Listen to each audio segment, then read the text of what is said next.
How to identify phone country of origin. Hi there, are you curious about where your iPhone was made?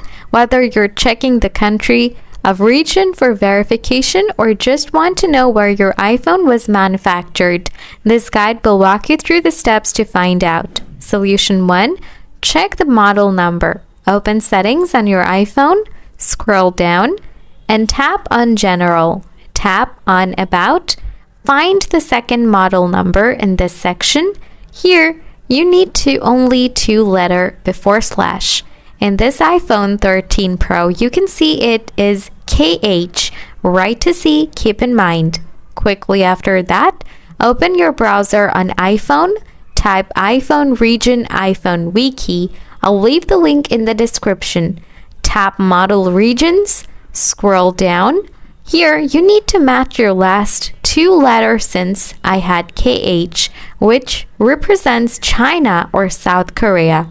If you have LL, which represents USA or Canada. By following these steps, you should be able to easily identify where your iPhone was manufactured. Let me know if these steps helped or if you have further questions. Let me know in the comments. Thanks for watching.